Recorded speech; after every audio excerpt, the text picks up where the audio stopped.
सनातन धर्म में दान का बहुत बड़ा महत्व है। हमारे नीति शास्त्र कहते हैं दारिद्र्य नाशनम दानम, अर्थात दरिद्रता का यदि नाश करना है तो दान करना चाहिए। लेकिन दान हमेशा सुपात्र को देना चाहिए।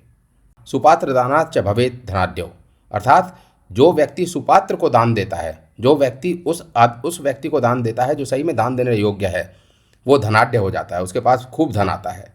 लेकिन साथ साथ कौशन भी दिया गया है, कुपात्र दानात् च भवेत् दरिद्रो। यदि हमने कुपात्र को दान दिया तो धनाढ्य नहीं, हम दरिद्र हो जाएंगे। किसी के पास बहुत पैसा है और उसने सोचा कि मैं दान कर दूं, तो यदि उसने कुपात्र को दान दिया तो उसका पैसा जो होगा वो चला जाएगा। नमस्कार दोस्तों, मेरा नाम है कमल रावत और आज हम दान पर चर्चा कर रहे हैं। हम दान पर चर्चा क्यों कर रहे हैं? क्योंकि बिहार में 38 ज़िले हैं और शंकराचार्य जी पिछले लगभग 1 महीने से 27 ज़िलों को घूम चुके हैं। 27 ज़िलों में जाकर वो मतदाताओं को जागरूक कर रहे हैं। मतदाता को किस बात पे जागरूक कर रहे हैं? मतदाता को इस बात पे जागरूक कर रहे हैं कि मतदान भी एक प्रकार का दान है। जब हम किसी को वोट देते हैं तो हम उसको एम्पावर करते हैं, हम उसको ताकतवर बनाते हैं। और यदि आपके द्वारा ताकतवर बनाया हुआ पॉलिटिशियन कोई कुकर्म करेगा, कोई गलत कार्य करेगा, तो उसका बुरा फल आपको भी मिलेगा। और यदि आपके द्वारा ताकतवर बनाया हुआ पॉलिटिशियन कोई अच्छा काम करेगा तो उसका फल आपको भी मिलेगा। ऐसा धर्मशास्त्रों में भी लिखा है कि राजा के द्वारा किए गए कार्य का फल प्रजा को भोगना पड़ता है। राजनीति को हमेशा मुद्दा चाहिए और भाजपा गाय के मुद्दे पर हमेशा से राजनीति करती आई है। हो सकता है कि भाजपा इसलिए गाय के मुद्दे को सॉल्व ना करती हो क्योंकि उनको लगता है कि यदि गौ हत्या बंद हो गई तो फिर वो किसके नाम पे वोट मांगेंगे। लेकिन ऐसा भी हो सकता है कि वो अंदर से गौ विरोधी हैं, क्योंकि अगर वो गौ विरोधी नहीं होते तो किरण रिजिजू खुलकर ये नहीं बोल पाते कि मैं गाय खाता हूँ और जिसको जो करना है वो कर लो, और फिर भी वो मिनिस्टर रह जाते। कम से कम अंदर से तो गौ भक्त होना चाहिए ना इंसान को। भाजपा के अपने मिनिस्टर, जितने भी मिनिस्टर्स ने गौ रक्षा का समर्थन किया है, भाजपा ने उनको साइड कर दिया।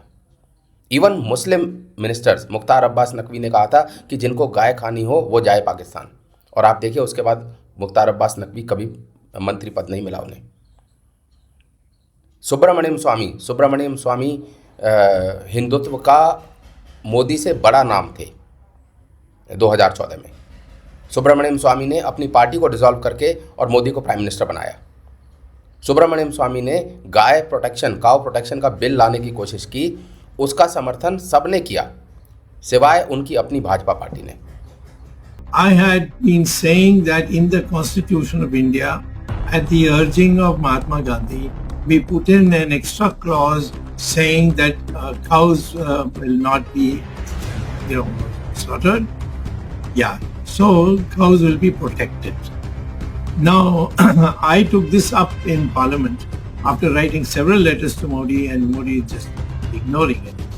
I got up in Parliament and said that we should, I got in the ballot my name and I put it, and I was surprised to find that not only the BJP MPs were all enthusiastic in supporting them, but the Mulayam Singh's party people, they got up, the Muslim representative said, I may be a Muslim, but I respect the fact that the cows are sacred for you and I will not allow anyone to cut it.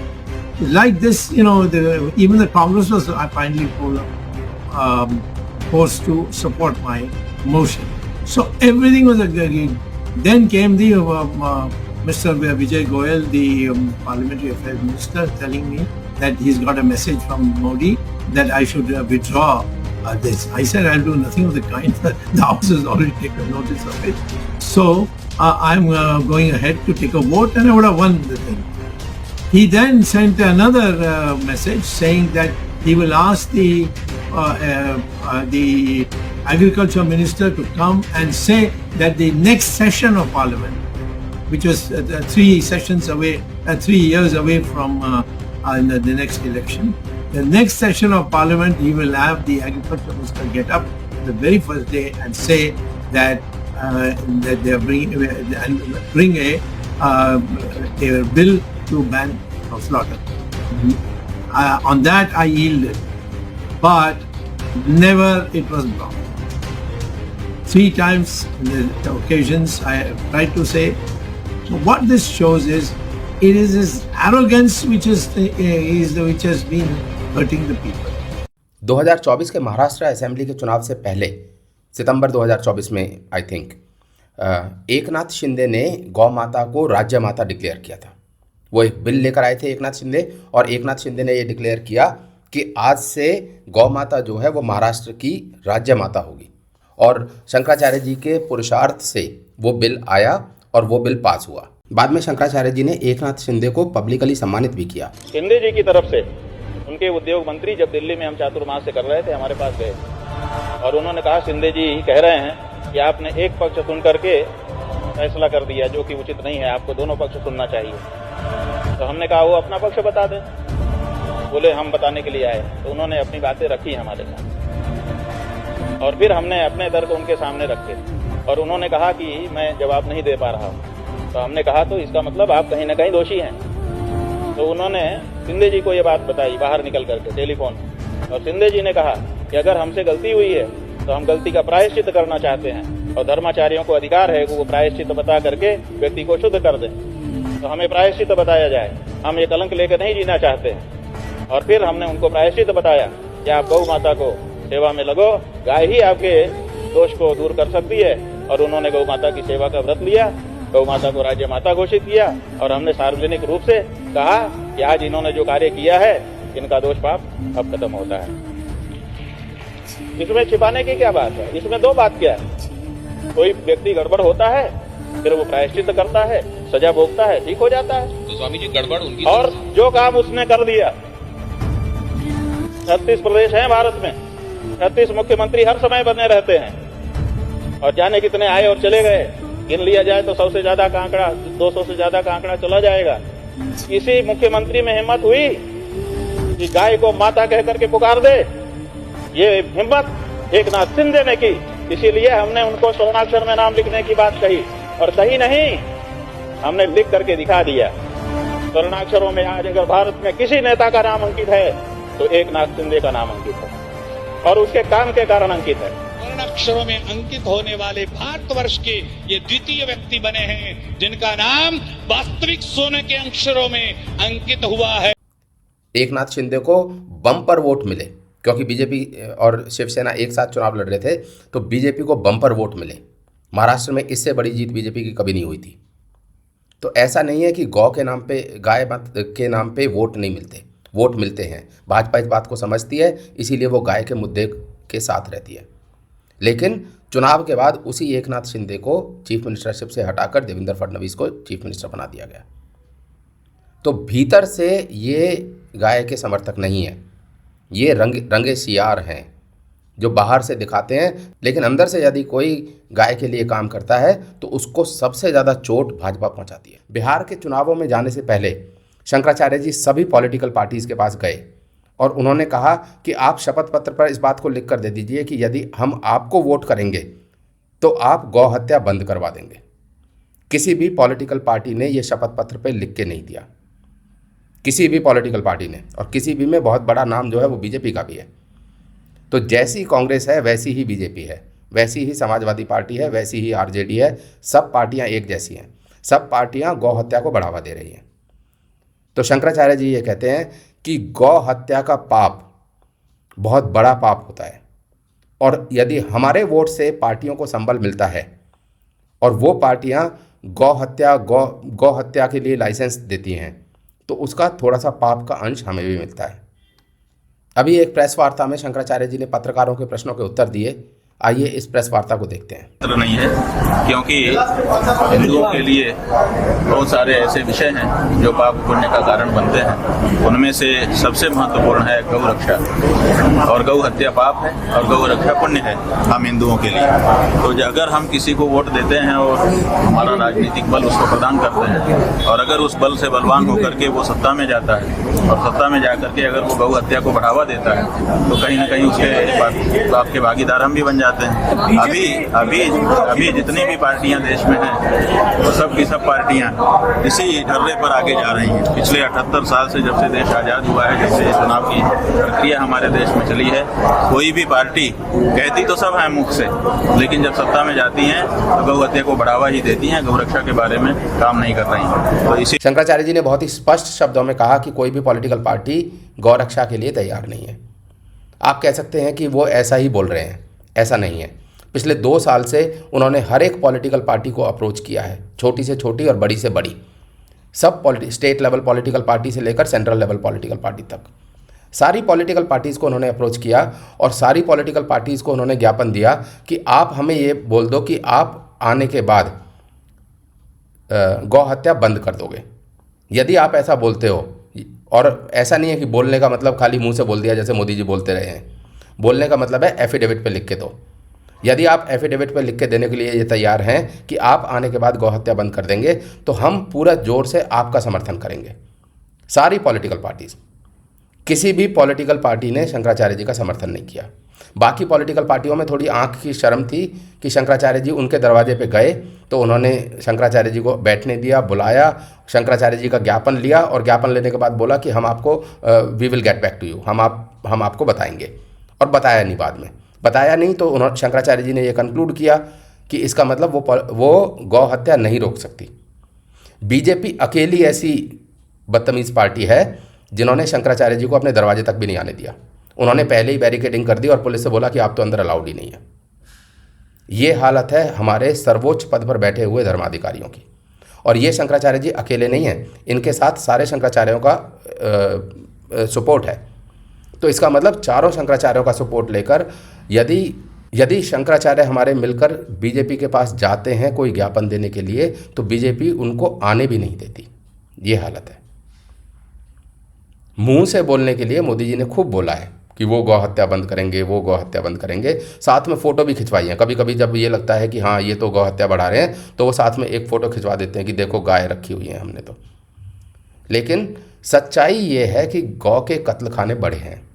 अब यदि आप RSS और BJP के पूर्वाग्रह से आते हैं तो आप इसका ब्लेम भी हिंदुओं के ऊपर मढ़ देंगे।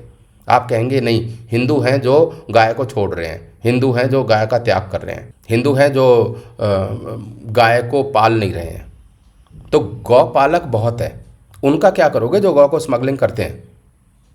वो भी तो गौ पालक हैं जो गाय की स्मगलिंग होने को रोकते हैं, जो गौ रक्षा के लिए अपनी जान बाजी पर लगाते हैं। हरियाणा में गौ रक्षकों का बहुत बड़ा नेटवर्क था, और इतना बड़ा नेटवर्क था कि कहीं से भी अगर गाय निकलती थी तो वो गाय को रोकते थे, गाय को कत्ल खाने पे जाने से रोकते थे और अपनी जान पे खेल कर रोकते थे। बाद में उनको पुलिस के हवाले करते थे जो स्मगलर्स होते थे, काउ स्मगलर्स। अकेले ऐसे प्रधानमंत्री हैं मोदी जिन्होंने उनको जो अपनी जान पर खेल कर गाय को बचा रहे थे, उन हिंदुओं को गुंडा बोला है। बाकी आज तक किसी प्राइम मिनिस्टर की ऐसी हिम्मत नहीं हुई। जब उन्होंने उनको गुंडा बोला है तो उन्होंने मुझे गुंडा बोला है, उन्होंने हम सबको गुंडा बोला है जो भी गाय की रक्षा के लिए खड़े हुए। लेकिन यदि आप बीजेपी आरएसएस के पूर्वाग्रह से आएंगे तो आप ये ब्लेम हिंदुओं के ऊपर मंड देंगे कि नहीं देखो हिंदू ही नहीं बचाना चाह रहे, अगर हिंदू गौ रक्षा करना चाहते तो हिंदू अपने पास गौ पालन करते। ये कानून कौन बनाएगा? ये कानून तो सरकार बनाएगी ना। शहर में रहकर आप गौ पालन कर सकते हैं क्या? ये इलीगल है। कुत्ता पालन कर सकते हैं आप, वो लीगल है, लेकिन गौ पालन नहीं कर सकते। सरकार से कहिए ये कानून चेंज करे, हम अपने विला में रखेंगे गाय को, और उस गौ माता का पोषण करना हमारी जिम्मेदारी है। गौ माता का हम क्या पोषण करेंगे, वो तो हमारा पोषण करेंगी। तो सारी चीज़ें आके the buck stops at the government. Buck जो है वो सरकार पे रुकता है। लेकिन आरएसएस के जो छोटे लेवल के जो वर्कर्स होते हैं उनका इतना ब्रेन वॉश किया जाता है। और छोटे लेवल के वर्कर मतलब ऐसा नहीं है कि आयु से छोटे हैं, आयु से खूब बड़े होते हैं। एक तो अंकल हैं, वो लगभग 70-80 पता नहीं कितने साल के हैं, आरएसएस के प्रचारक हैं या पता नहीं सदस्य हैं, जो भी हैं। वो आकर ऐसी ऐसी बातें बोलते हैं कि ये तो कांग्रेसी शंकराचार्य हैं। अब देखो निपट मूर्ख, उनको ये नहीं पता कि जितना विरोध कांग्रेस का इस शंकराचार्य ने किया है उतना आज तक बीजेपी नहीं कर पाई। जब राहुल गांधी ने मनुस्मृति को गाली दी तो अकेले ये शंकराचार्य थे, शंकराचार्य श्री अविमुक्तेश्वरानंद सरस्वती जी महाराज, जिन्होंने राहुल गांधी को नोटिस भेजा और धर्माधिकारी होने के नाते नोटिस भेजा कि तुमने मनुस्मृति को ऐसा अपमान किया है, या तो मनुस्मृति को अपमान को जो तुमने बोला है उसको सिद्ध करो, और अगर नहीं कर सकते तो क्षमा मांगो। राहुल गांधी ने जवाब नहीं दिया तो अकेले शंकराचार्य हैं, कोई पॉलिटिकल पार्टी ने कुछ नहीं बोला। पॉलिटिकल पार्टियों ने जो बोला वो आप सुन लीजिए।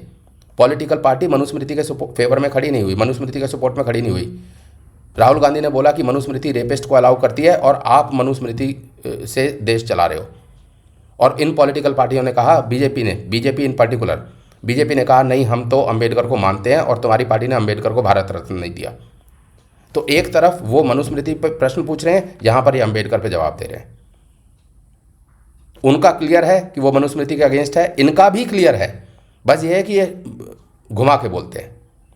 इनका भी क्लियर है कि ये मनुस्मृति के अगेंस्ट है, धर्मशास्त्रों के अगेंस्ट ये सभी पॉलिटिकल पार्टीज हैं।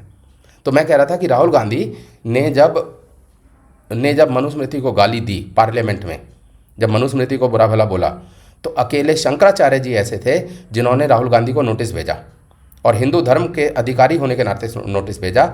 और जब राहुल गांधी ने जवाब नहीं दिया तो शंकराचार्य जी ने एक्शन लिया और एक्शन लेकर राहुल गांधी को हिंदू धर्म से बाहर निकाला। शंकराचार्य जी अकेले हैं जिन्होंने नोटिस भेजा कि राहुल गांधी आज से हिंदू नहीं है। ऐसा काम आप सोचिए कभी बीजेपी ने किया है? ये जो सुब्रमण्यम स्वामी का जो आरोप है कि राहुल गांधी और उसकी माता सोनिया गांधी, इनको बचा ही बीजेपी रही है, वरना नेशनल हेराल्ड केस में ये जेल में होते। ऐसा मैं नहीं कह रहा, सुब्रमण्यम स्वामी का आरोप है और उन्हीं का केस है। उन्हीं के केस को मोदी यूज़ कर लेते हैं जब उनको यूज़ करना होता है। 2019 के इलेक्शन में उन्होंने बोला कि देखो सोनिया गांधी और राहुल गांधी को हम जेल के दरवाजे तक ले जा चुके हैं, अगली बार मुझे बस एक बार और चांस दे दो, अगली बार हम इन्हें जेल के अंदर कर देंगे। वो केस किसका था? वो सुब्रमण्यम स्वामी के केस में जेल के दरवाजे तक गए थे। और बचा कौन रहा था उनको? बचा यही मोदी रहे थे। तो बीजेपी और आरएसएस के जो वर्कर्स हैं, जो सपोर्टर्स हैं, उनमें ऐसा नहीं है कि वो हिंदू नहीं है, बहुत हिंदू हैं। उसमें से 50% ज़्यादातर लोग जो हैं वो ये बात कंक्लूड कर चुके हैं कि ये एंटी हिंदू हैं, ये हिंदू विरोधी हैं, वो कंक्लूड कर चुके हैं। इसीलिए भाजपा जो है ऐसे लोगों का समर्थन ले रही है जो भाजपा के मूल वोटर नहीं थे, क्योंकि वो कंक्लूड कर चुके हैं। इसलिए भाजपा कभी कांग्रेस के प्रत्याशी को टिकट देती है, कभी कांग्रेस वालों को तोड़ कांग्रेस के एमएलए और एमपीओ को तोड़ के अपने अंदर लाती है। क्यों? क्योंकि उनको अपना एक्सपेंड करना है। और इतने कांग्रेसियों को लाने के बाद भी भाजपा डाउन ही हो रही है, क्योंकि भाजपा का जो मूल, जो चिंतन करने वाला, जो बौद्धिक रूप से पढ़ने लिखने वाला जो समर्थक था, वो इनके विरोध में हो चुका है। क्योंकि 2014 में इन्होंने जो भी बोला था उसके ये बिल्कुल पलट गए। तो आरएसएस के जो फुट सोल्जर्स हैं, जो बिल्कुल शाखा में जाने वाले लोग हैं, वो बड़े सीधे साधे लोग हैं।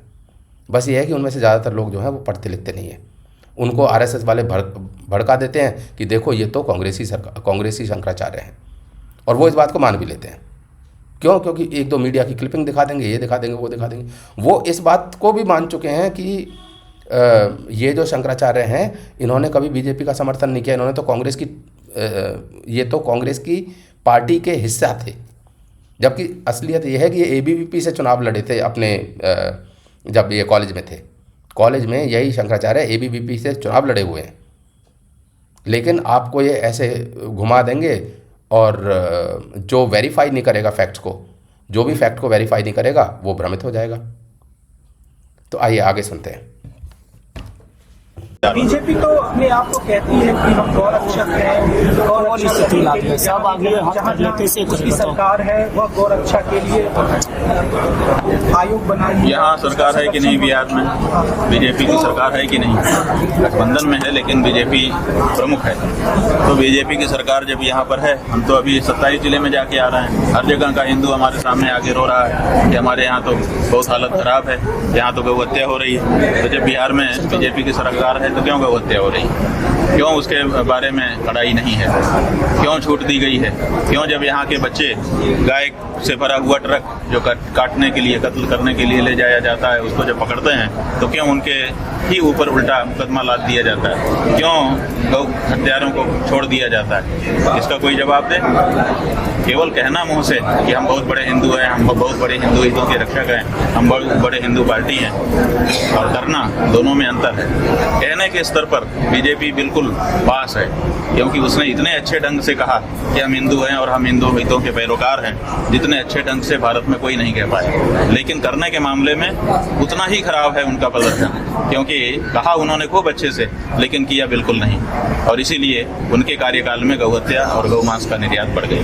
बिहार में क्या लगता है उन्हीं के कार्यकाल में गौ रक्षकों को गुंडा कहा गया, और किसी के कार्यकाल में किसी ने हिम्मत नहीं की। बिहार में अब पत्रकारों का बौद्धिक स्तर आप देखिए, ज़्यादातर प्रश्न वो वही पूछ रहे हैं जो या तो आईटी सेल की तरफ से आ रहे हैं या कहीं और से आ रहे हैं। किस तरह के प्रश्न? जैसे धर्म में राजनीति को क्यों डाल रहे हो? अरे राजनीति अधर्म से थोड़ी होगी, राजनीति तो होगी ही धर्म से। और राजनीति और धर्म को सबसे पहले मिक्स तो मोदी ने किया। बीजेपी ही तो है जिसने राजनीति में धर्म को लेकर आई, लेकिन उनसे प्रश्न नहीं करेंगे, शंकराचार्य जी से प्रश्न करेंगे कि धर्म और राजनीति को आप मिक्स कर रहे हो। राजनीति में धर्म और धर्म में राजनीति का जो ये बात यह है कि ये बात एक नेताजी ने उठाई, बिहार के ही कोई नेता हैं, उन्होंने कहा था कि गाय को राजनीति में नहीं लाना चाहिए। तो हमारा ये कहना है कि जो लाइसेंस दिया गया है कत्लखानों को गाय काटने का, जो लाइसेंस दिया गया है काट काट करके बोटी बोटी करके उसका एक्सपोर्ट करने का, वो तो राजनीति वालों ने दिया है ना। तो राजनीति वाले वो लाइसेंस कैंसिल कर दें, हम राजनीति में हस्तक्षेप नहीं करें। लेकिन आप हमारी माँ को काटोगे और हम चुप रहें, हमारा ही वोट लेकर के, हम हिंदुओं का ही वोट ज्यादा बढ़ता है, हम हिंदुओं का ही वोट लेकर के हमारी गाय माता को काट काट करके बोटी बोटी करके बेचा जा रहा है। और जब हम अपने गाय माता की रक्षा की बात उठाते हैं तो हमको इस तरह के वाक्य आप लोगों के द्वारा कहा जाता है। ये कैसे चलेगा? हम अपनी गाय की माता की रक्षा के लिए जो बन पड़ेगा सब करेंगे, उसमें राजनीति भी आती है। बिहार के विकास को आप किस रूप में देख रहे हैं? बिहार का विकास, परिवर्तन होना, बिहार जो है पूरे देश का विकास कर रहा है। आप देश के किसी कोने में चले जाइए, हम तो देश के हर कोने में जाते हैं, हर प्रदेश में जा चुके हैं। हर प्रदेश में जाकर के जहाँ भी काम होता हमने देखा विकास का कार्य, जहाँ पुल बन रहा था, जहाँ रोड बन रही थी, जहाँ इंफ्रास्ट्रक्चर विकसित किया जा रहा था, हमने सब जगह गाड़ी रोकी। और वहाँ पर जो लोग काम कर रहे थे हमने पूछा कहाँ के हो, तो ज्यादातर लोगों ने कहा कि हम बिहार के हैं। तो बिहार पूरे देश का विकास कर रहा है, लेकिन बिहार की स्वयं की हालत क्या है, इसका कौन जवाब देगा? तो जो सबके विकास का कारण बन रहा है वो विकास ही आज, वो बिहार ही आज विकास की दौड़ में पिछड़ रहा है। तो ये विडंबना की बात है, चिंतनीय बात है। तो क्या संदेश देना परिवर्तन होना चाहिए समय की मांग? बात यह है कि सत्ता में परिवर्तन की बात नहीं है। आप परिवर्तन क्या करेंगे? ये कंधा दुखने लगा तो अपना बोझ उठा के दूसरे कंधे पे रख लेंगे। अगर इस तरह का परिवर्तन है तो किस बात का परिवर्तन? ये कंधा दुख रहा था, हमने इससे उठा के इस पे रखा, बोझ तो हमारे ऊपर ही रहा, दर्द तो फिर दूसरे कंधे को थोड़ी देर में होने लगेगा। इसलिए हमारा ये कहना है कि देश में सनातनी जो इस देश के मूल निवासी हैं, उनकी जो जन भावना है, उनकी जो आकांक्षा है, उसको पूरा करने वाली, उसको समझने वाली सरकार होनी चाहिए, जो कि अभी नहीं है। अंग्रेजों के चले जाने के बाद गोरे अंग्रेज चले गए हैं, अभी काले अंग्रेज बैठे हुए हैं जो भारत की भावना को नहीं समझते। इसलिए जब तक भारत के लोग इस रास्ते पर नहीं आएंगे तब तक भारत के लोगों की आकांक्षा पूरी नहीं होगी। बिहार के धरती से आपका क्या संदेश? बिहार की धरती से हमारा ये संदेश है कि ये देश सनातनियों का है। सनातनी लोग राजनीति में नहीं आते हैं, उनको राजनीति में आकर के नेतृत्व करना चाहिए और सनातनी जनता की जो आकांक्षा है उसको पूरा करने के लिए प्रयास करना चाहिए।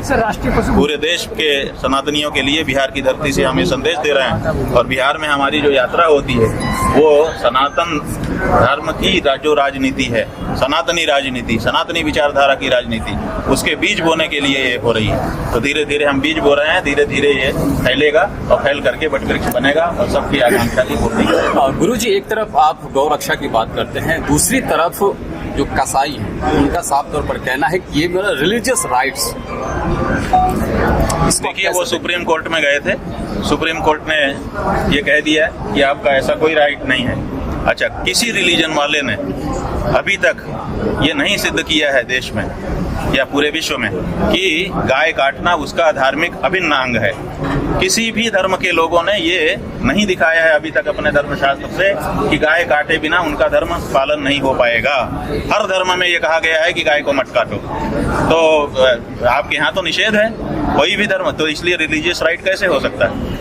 हमारे धर्म में कहा गया है कि गौ हत्या मत करो, बाकी के धर्म में ऐसा ना कहा गया हो, लेकिन ये भी नहीं कहा गया है कि गाय के काटे बिना तुम्हारा धर्म, तुम धार्मिक नहीं रह पाओगे। तो ऐसी परिस्थिति में उनका जो रिलीजियस राइट का मुद्दा था, ये सुप्रीम कोर्ट से खारिज हो चुका है, पहले ही खारिज हो चुका है। जो कुरैशी समाज है देश का, वो सुप्रीम कोर्ट तक जा चुका है इस मुद्दे पर और डिफीट खा चुका है। तो गुरुजी, ये नया प्रश्न नहीं है। तो ऐसा माना जाए कि गौ रक्षा के लिए आप एक नई पार्टी खड़ा करेंगे आने वाले समय में? हम नई पार्टी खड़े करेंगे क्योंकि हम धर्माचार्य हैं, हमारी एक धार्मिक मर्यादा है। क्योंकि सर रूलिंग पार्टी जब सनातनी लोग सनातन धर्म के मुद्दे पर वोट देना शुरू करेंगे तो उस वोट को लेने के लिए कोई तो आएगा, तो कोई ना कोई सनातनी लोग नेतृत्व करने लगेंगे, पार्टी खड़ी हो जाएगी, ये सब होगा। पार्टी कब खड़ी होगी? ये जब जनता जागृत होगी, जब देखेंगे लोग। देखिए, ये बिहार का जो चुनाव है ये तय करेगा। जब यहाँ पर गाय के प्रत्याशी खड़े होंगे, गाय के प्रत्याशियों को वोट मिलेगा, फिर वो पूरा वोट टोटल में गिना जाएगा, फिर लोगों के यहाँ बैठक बैठेगी कि इतने वोट हमारे कट गए, इतने वोट अब सनातनी धारा में जा रहे हैं, इसलिए इस बारे में हमको कुछ करना चाहिए। तब देखिए फिर वातावरण बनने लग जाए। यही तो यहाँ से शुरुआत हो रही के बारे में अभी बात कर रहे हैं। 12 साल से वो सत्ता में बैठे हुए हैं मोदी जी, 12 साल हो गए। 12 साल में उनके पास कितना बहुमत था? क्या 12 साल में गौ हत्या बंद करने का कानून नहीं बना सकते थे? उन्होंने एक से एक कानून बना दिए, मनमाना कर दिया, किसी से राय लिए बिना भी घोषणाएं कर दी। पूरा देश कहता है, आज भी कहता है। आपके बिहार में हम जहाँ जहाँ जा रहे हैं, जितने लोग हमारी सभा में आ रहे हैं, सब हाथ उठा करके कह रहे हैं कि गौ हत्या बंद होनी चाहिए। एक भी व्यक्ति अभी तक हमको बिहार में नहीं मिला जो कहता हो कि नहीं। तो आप क्यों नहीं कर पा रहे हो? विकास क्या होता है? गाय को, अपनी माँ को काट काट करके बेचना विकास है? माँ को काट काट के बेचना विकास है? विकास विकास विकास, क्या विकास होता है? माँ के मांस से तुम व्यापार चलाओगे और उसे घर बनवा के कहोगे कि मेरा विकास हो गया? ये भारत में भारतीयता नहीं है, ये भारत की संस्कृति नहीं है। ये भारत में राजनीति हो रही है, भारत में भावनाएं हैं। लेकिन किसके संरक्षण में ये गौ हत्या हो रही है? जो सत्ता में है उसी के संरक्षण में हो रही है। जो सत्ता में है और किसके संरक्षण में हो रही है? कौन कौन करता है? पुलिस वालों को की छोड़ दो, हमें बताओ ना नाम उसका। आप लोग बता दो, खोजी पत्रकार हो। पालता है वो कैसे दोषी हो गया? पालता है कैसे दोषी हो गया? बेच देता है भाई, बेच देता है वो तो ये जो चलता रहता है, व्यवहार है वो। इसलिए बेचता है कि काट दो। लाइसेंस कौन देता है काटने का, ये बताओ आप। बूचड़ खानों को लाइसेंस किसने दिया है काटने का? हम बूचड़ खाने के पास गए थे, हमने बूचड़ खाने वाले से, कत्ल वाले से पूछा कि तुम कैसे काट रहे हो हमारी माँ को? उसने कागज दिखा दिया, लाइसेंस, कि हम तो लाइसेंस है, लाइसेंस जिसने हमको दिया उससे बात करिए महाराज। हम उनसे, सरकारों से बात करते हैं, उन्होंने लाइसेंस दिया है। वो कहते हैं कि हमको जनता ने सरकार बनाया है, तुम कौन होते हो? तो बात तो आकर के जनता ही के ऊपर आ जाती है कि भाई गौ हत्यारों को आप वोट दे रहे हो, इसलिए वो गौ हत्या करवा रहे हैं। तभी तो हम जनता के पास आए हैं कि भैया तुम्हारे वोट से तुम्हारी माँ काटी जा रही है, इस बात का जरा संज्ञान लो। यही तो मूल बात है, और क्या है? गुरुदेव, जो है भारत के अंदर जो है गौ रक्षा के नाम भी जो है हत्याएं, भाई सवाल ये है हो जाती है। बिल्कुल सही है, बिल्कुल सही है, गलत है। लेकिन गाय की रक्षा करने के लिए तो हमको हमारे धर्म में आदेश है, तो गाय की रक्षा करने के लिए हम निकलेंगे। अब ऐसा होता है कि गेहूं के साथ गुन पिस जाता है। सर, शस्त्र का भी उपयोग जायज है क्या? शस्त्र अरे किसी का भी उपयोग जायज है। हमारे शास्त्रों में, वेदों में हमको गौ रक्षा के लिए कहा गया है कि जो गौ रक्षक है, अगर कोई गाय को काट रहा है तो उसको काट दो, हमारा धर्म कहता है। ये तो हम जो है अपने धर्म का ना मान करके सरकार के ऊपर भरोसा करके बैठे हैं, जिसके कारण सब चल रहा है। अगर जिस दिन हम अपने धर्म की संहिता को लेकर के आ जाएंगे कि अब हमको किसी पे भरोसा नहीं रहा, हम अपने धर्म के अनुसार निर्णय करेंगे, उस दिन यही करेंगे हम। और क्या करेंगे बताओ? हमारी माँ को कोई काटेगा, हम चुप बैठेंगे और लोग हमको भाषण दे दे करके सत्ता बनाएंगे? ये कब तक चलेगा और क्यों चलेगा? हाँ, किसी निर्दोष को मारा जाना सही नहीं है। इसीलिए देश के मुसलमान भी कह रहे हैं, खुल करके कह रहे हैं। अभी आपके बिहार में हम आए, शिवहर जिला में गए थे, वहां पर जो नगर परिषद है उसने प्रस्ताव पारित किया कि गौ माता को हम नगर माता घोषित करते हैं। जानते हैं वो प्रस्ताव किसने किया था? मोहम्मद रईस ने किया था। और उस प्रस्ताव का समर्थन सबसे पहले खड़े होकर के उसी नगर परिषद के सदस्य मोहम्मद सकलैन ने किया था।